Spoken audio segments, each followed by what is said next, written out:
ڈرو نہیں، درد نہیں ہوگا، اچھی بیویوں کی طرح وہ کرو جو میں کہتا ہوں۔ ارحام نے مہاجبین کو اپنے شکنجے میں پھنساتے ہوئے کہا، مجھے بس تم سے ایک وارث چاہیے، پھر تم اپنے راستے اور میں اپنے۔ مہاجبین کے وجود میں خوف کی لہر اتر گئی۔ ارحام اس کی ٹانگوں کو اپنے قابو میں کر چکا تھا۔ ارحام کے دادا نے اس کے شادی سے انکار پر اس کے سارے اکاؤنٹ فریز کر دیے تھے۔ ارحام نے اپنی سیکرٹری مہاجبین سے زبردستی نکاح کیا، جو پہلی حالات سے مجبور ہو کر اس کے پاس مدد کے لیے آئے تھے۔ نکاح کی پہلی رات ارحام نے اس کی چیخیں، ارحام نے آگے بڑھ کر مہاجبین کو اٹھانے کی کوشش کی تو وہ خوف سے نفی میں گردن ہلانے لگی۔ ارحام ہلکا سا پیچھے کو ہٹا اور کندھے اچکاتے ہوئے بولا، میں تو بس تمہاری مدد کرنا چاہتا تھا، لیکن لگتا ہے کہ تمہیں مدد کی ضرورت نہیں ہے۔ اس کے وجود پر سرسری سی نظر ڈالتا وہاں سے جانے لگا تھا کہ مہاجبین کی گھبرائی ہوئی آواز اس کے کانوں میں گونجی، میں تمہیں اپنی مدد کرنے سے منع نہیں کر رہی، میں بس تمہیں خود کو ہاتھ لگانے کی اجازت نہیں دے سکتے، میں خود اٹھ جاؤں گی۔ ارحام کے لبوں پر طنزیہ مسکراہٹ پھیل گئی تھی۔ وہ پلٹا اور اس کے وجود پر سرسری سی نظر ڈالتے ہوئے بولا، تو پھر تم کیسے ایک اجنبی کے گھر جانے کے لیے تیار ہو سکتی ہو، اس یقین کے ساتھ کہ وہ تمہیں بعد میں ہاتھ نہیں لگائے گا؟ گھر میں تو میرے سارے اور کوئی رہتا ہی نہیں، میں بالکل اکیلا ہوتا ہوں۔ وہ کندھے اچکاتے ہوئے بولا۔ مہاجبین کی آنکھوں میں خوف کے سائے پھیل گئے تھے۔ وہ بے بسی کے مارے اپنے لب کاٹنے لگی تھی۔ یہ دیکھ کر نہ جانے کیوں ارحام کو برا لگا۔ وہ ایک دم ہی سنجیدہ ہو گیا۔ ٹھیک ہے، اٹھو اور گاڑی میں آ کر بیٹھو، میں تمہارا ویٹ کر رہا ہوں۔ اگر 2 منٹ سے زیادہ ٹائم لگائے تو یہیں پر چھوڑ کر چلا جاؤں گا۔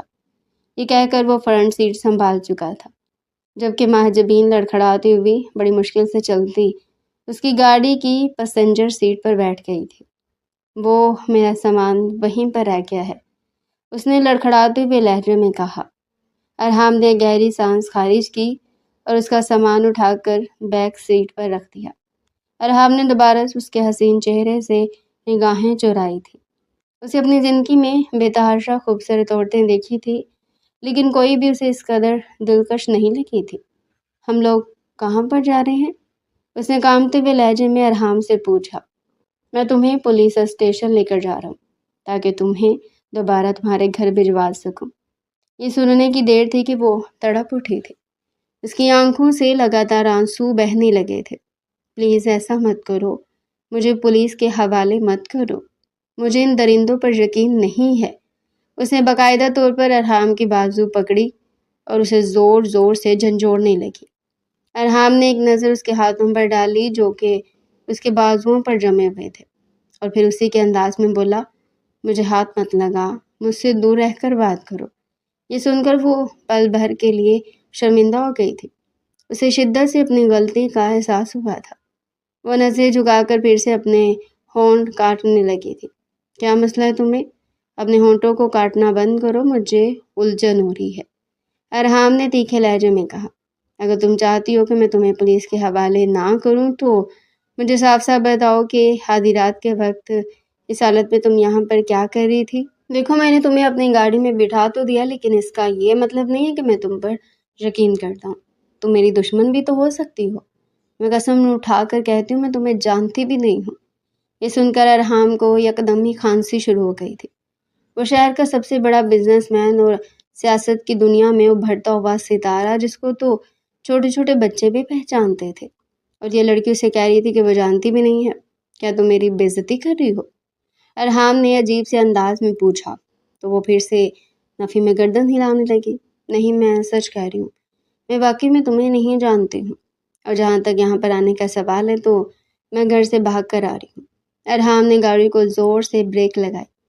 تم چاہتی ہو کہ تمہارا خاندان تمہیں ڈھونڈتا ہوا مجھ تک پہنچ جائے اور پھر میری ریپوٹیشن پوری دنیا کے سامنے برباد ہو جائے۔ نہیں پلیز، میں ایسا بھی نہیں چاہتی ہوں۔ کسی کو بھی پتہ نہیں چلے گا، اور میرے خاندان میں میرے ماموں کے علاوہ کوئی بھی نہیں ہے۔ وہ میری شادی ایک نشئی سے کروانا چاہتے تھے۔ میرے پاس بھاگنے کے علاوہ اور کوئی آپشن نہیں تھا۔ ارحام نے ایک گہری نظروں سے اس کے چہرے کو دیکھا۔ اس کا دل یکدم ہی بے ایمان ہونے لگا تھا۔ اپنے اندر اٹھتے ہوئے جذبات پر وہ بڑی مشکل سے قابو پا رہا تھا۔ تمہارے ماں باپ وہ کہاں پر ہیں؟ اس نے گاڑی کی سپیڈ بڑھاتے ہوئے دوبارہ سے سوال کیا۔ وہ اس دنیا میں نہیں ہے۔ یہ سن کر وہ دل فریب انداز میں مسکرا دیا تھا۔ اب آگے تمہارا کیا ارادہ ہے؟ آپ نے ابھی کہا ہے کہ آپ بہت بڑے بزنس ٹائکون ہیں، تو کیا آپ مجھے اپنی کمپنی میں جاب دے سکتے ہیں؟ میں آپ سے وعدہ کرتی ہوں کہ میں دل لگا کر کام کروں گی۔ میری کمپنی میں پڑھے لکھے لوگوں کو جاب ملتی ہے، میٹرک پاس لڑکیوں کو نہیں۔ اس کے نازک وجود کو اپنی نظروں کے حصار میں لیتے ہوئے بولا۔ یہ سن کر اس نے تیزی سے اپنے بیگ میں سے پبلک ایڈمنسٹریشن کی ڈگری نکالی اور ارحام کے سامنے لہراتے ہوئے بولی، میری گریجویشن مکمل ہو چکی ہے اور میں پڑھی لکھی ہوں۔ میرے ماں باپ 1 سال پہلے ہی حادثے میں گزرے ہیں اور تب تک میں اپنی پڑھائی کمپلیٹ کر چکی تھی۔ ارحام کو تو اب سچ مچ میں حیرت کے جھٹکے لگ رہے تھے، کیونکہ وہ اپنی جسامت اور شکل سے بامشکل میٹرک کی بچی معلوم ہوتی تھی، لیکن اب ارحام کو پتہ چل رہا تھا کہ وہ بہت بڑی توپ چیز ہے۔ تم سڑک کے کنارے کیوں پڑی ہوئی تھی؟ تمہارے ساتھ کیا ہوا تھا؟ ارحام ابھی آفس سے اپنے گھر جا رہا تھا جب وہ اسے راستے میں زخمی حالت میں ملی تھی۔ وہ میرا گاڑی کے ساتھ ایکسیڈنٹ ہو گیا تھا۔ میری ٹانگ تھوڑی سی زخمی ہو گئی ہے، لیکن جب میں اس جگہ پر پہنچی تو مجھ سے چلا نہیں گیا، اسی لیے میں وہیں پر ہی بیٹھ گئی۔ ارحام نے دوبارہ سے کوئی جواب نہیں دیا تھا۔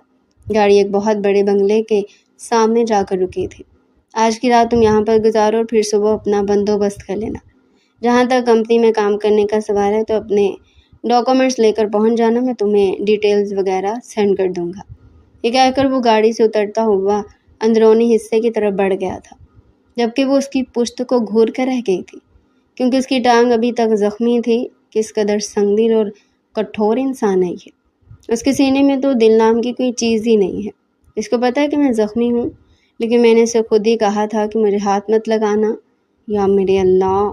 وہ لڑکھڑاتی ہوئی دوبارہ سے گاڑی سے نیچے اتری تھی۔ وہ بچپن سے ہی اپنے ماں باپ کی لاڈلی بیٹی تھی۔ اس کی ہر خواہش منہ سے نکلنے سے پہلے ہی پوری ہو جاتی تھی۔ وہ کبھی بھی اس طرح کی مشکل سے دوچار نہیں ہوئی تھی۔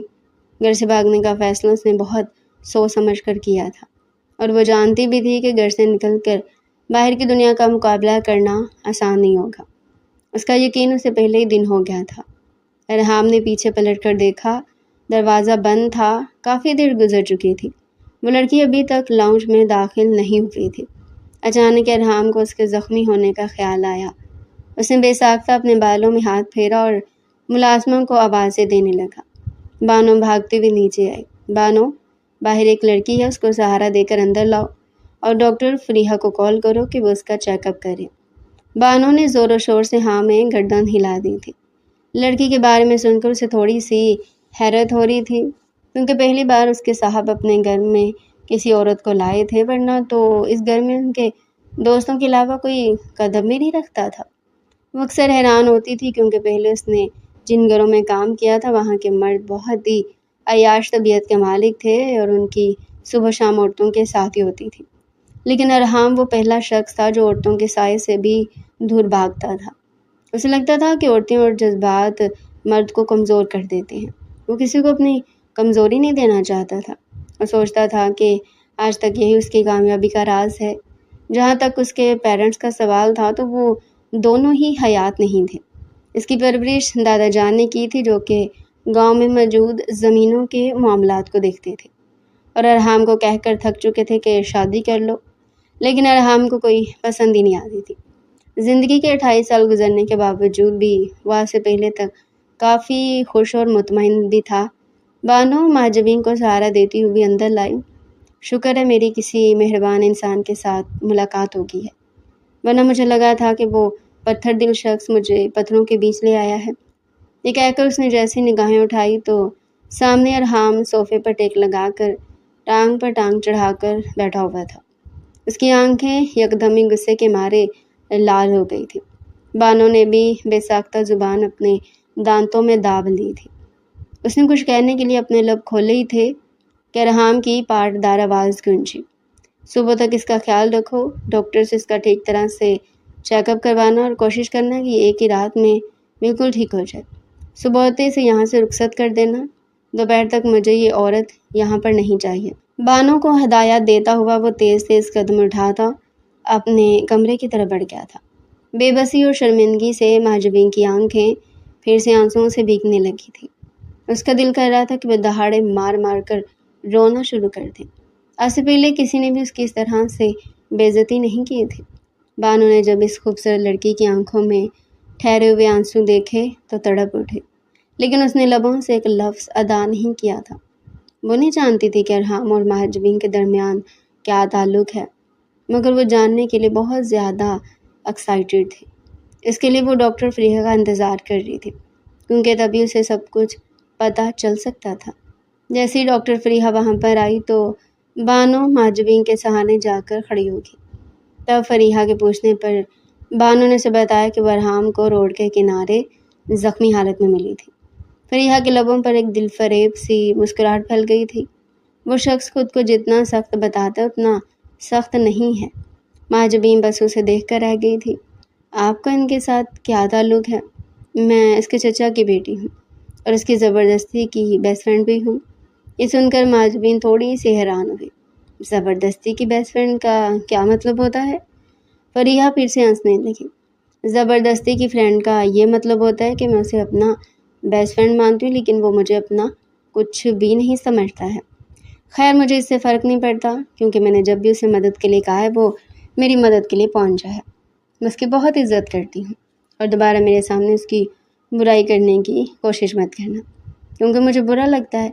یہ کہہ کر فریحہ نے اس کی چھوٹی سی ناک کو ہلکے سے دبایا تو وہ مزید شرمندہ ہو گئی تھی۔ I am really sorry, please آپ ان کو اس بارے میں کچھ بھی نہ بتائیے گا۔ ویسے بھی 24 گھنٹے غصہ ان کی ناک پر سوار رہتا ہے، کہیں ایسا نہ ہو کہ وہ غصے میں آ کر مجھے اڑا ڈالیں۔ ابھی تو میں جوان ہوں اور میری شادی بھی نہیں ہوئی ہے۔ اس نے بوکھلاہٹ میں آ کر تیز تیز بولنا شروع کر دیا۔ ارے فکر مت کرو، میں اسے کچھ بھی نہیں بتا رہی۔ یہ کہہ کر فریحہ پلٹی ہی تھی تو پیچھے دروازے کے بیچوں بیچ کھڑا تھا۔ فریحہ اور مہاجبین دونوں کا ہی سانس سوکھ گیا تھا۔ یا میرے اللہ، یہ انسان کیوں ہر جگہ پر موت کے فرشتے کی طرح حاضر ہو جاتا ہے اور انٹری بھی غلط وقت پر مارتا ہے؟ تم نے اس کی پٹی کر دی ہے؟ اس نے مہاجبین کو مکمل طور پر نظر انداز کیا اور فریحہ پر اپنی نظر جماتے ہوئے بولا، تو وہ تیزی سے ہاں میں گردن ہلانے لگی۔ گڈ، اب تم یہاں سے جاؤ، میں ڈرائیور کو کہتا ہوں وہ تمہیں ڈراپ کر دے گا۔ انتہائی روکھے انداز میں بات کرتا ہوا وہ مہاجبین کی طرف متوجہ ہو گیا تھا، جبکہ فریحہ برا منائے بغیر مہاجبین کا ہاتھ ہلکے سے دباتی کمرے سے باہر نکل گئی تھی۔ آپ کو ان سے اس طرح سے بات نہیں کرنی چاہیے تھی، وہ آپ کی بہت تعریف کر رہی تھی۔ مہاجبین نے اسے سمجھانے کی کوشش کی تو ملازمہ یکدم ہی بوکھلا گئی تھی۔ اس نے مہاجبین کو خاموش ہونے کا اشارہ کیا تھا، لیکن مہاجبین تو جیسے شروع ہو گئی تھی۔ تم یہاں پر صرف اور صرف ایک رات کے لیے ہو، اور وہ بھی میں تم پر ترس کھا کر تمہیں یہاں پر لایا ہوں۔ تمہیں کوئی حق نہیں بنتا کہ تم میری زندگی کے معاملات میں دخل اندازی کرو۔ میں کسی سے کیسے بات کرتا ہوں یہ تمہارا مسئلہ نہیں ہونا چاہیے۔ اس کے دو ٹوک انداز میں سمجھانے پر مہاجبین یکدم ہی خاموش ہو گئی تھی۔ اسے اپنی گردن جھکا دی۔ ارحام نے ملازمہ کو باہر نکلنے کا اشارہ کیا۔ اب کمرے میں صرف وہ دونوں ہی موجود تھے۔ ارحام اسے تھوڑی فاصلے پر جا کر بیٹھ گیا تھا۔ مہاجبین اپنے چہرے پر مسلسل اس کی نظروں کی تپش محسوس کر رہی تھی اور کنفیوز ہو رہی تھی۔ اس نے یہ سب کچھ گاڑی میں بھی نوٹ کیا تھا، مگر وہ بولی کچھ بھی نہیں تھی۔ کیا آپ مجھ سے کچھ کہنا چاہتے ہیں؟ یہ سن کر ارحام نے کندھے اچکائے اور نفی میں گردن ہلا دی۔ تو آپ یہاں پر کیوں بیٹھے ہوئے ہیں؟ مہاجبین نے تیکھے لہجے میں پوچھا۔ کیونکہ یہ میرا گھر ہے اور میری ملکیت ہے، لیکن میں تو آپ کی ملکیت نہیں ہوں نا۔ آپ نے اپنی نظریں اس کمرے پر نہیں بلکہ مجھ پر جمائی ہوئی ہیں۔ ارحام کو اسے اس قدر بے باکی کی امید نہیں تھی، لیکن وہ تھوڑا سا امپریس بھی ہوا تھا۔ یعنی اس لڑکی کے منہ میں زبان بھی موجود تھی۔ تم بالکل ٹھیک کہہ رہی ہو، شاید میں ہی غلط ہوں۔ وہ اٹھا اور تیزی سے کمرے سے باہر نکل گیا تھا۔ ادھر مہاجبین بھی اب خود کو کافی ہلکا پھلکا محسوس کر رہی تھی۔ اس کی ٹانگ میں تھوڑی دیر پہلے جو درد کی ٹیسیں اٹھ رہی تھی وہ انجیکشن کے بعد ختم ہو گئی تھی۔ اسے بہت ہی سکون کی نیند آئی تھی، لیکن صبح جب وہ سو کر اٹھی تو اسے اپنی ٹانگ سیدھی کرنا مشکل ہو رہا تھا۔ درد کے مارے اس کی حالت خراب تھی اور چلنا پھرنا بھی مشکل تھا۔ واش روم میں بھی اسے بانو سہارا دے کر لے کر گئی تھی۔ ارحام جو کہ دوپہر کے وقت اس کے یہاں سے چلے جانے کی توقع کر رہا تھا، اسے ٹیبل پر بیٹھ کر ناشتہ کرتا ہوا دیکھ کر ارحام کے تن بدن میں آگ لگی۔ تم ابھی تک یہاں پر کیا کر رہی ہو؟ معجبین نے مدد طلب نظروں سے بانو کو دیکھا تھا۔ وہ صاحب جی، ان کی حالت بہت خراب ہے، یہ چل نہیں سکتی ہیں۔ تو کیا اب میں اسے اپنے سر پر بٹھا لوں؟ میں اسے زیادہ دیر کے لیے یہاں پر نہیں رکھ سکتا، اور ویسے بھی میرے کچھ دوست آنے والے ہیں۔ یہ سن کر معجبین تیزی سے بولی، میں ان کے سامنے نہیں جاؤں گی، پلیز مجھے اس وقت تک یہاں پر رہنے دے جب تک میں ٹھیک نہیں ہو جاتی۔ اور میں ایسا کیوں کروں؟ میں کیوں ایک اجنبی لڑکی پر احسان کروں جس سے مجھے کوئی فائدہ بھی نہیں ہونے والا؟ معجبین کا منہ پہلی بار کھلا تھا۔ تو کیا آپ اپنے فائدے کو دیکھ کر لوگوں کی مدد کرتے ہیں؟ ہاں بالکل، اور مجھے یہ کہنے میں کوئی شرمندگی بھی نہیں ہوتی۔ میں انہی لوگوں پر انویسٹ کرتا ہوں جن سے مجھے بدلے میں کچھ ملتا ہے۔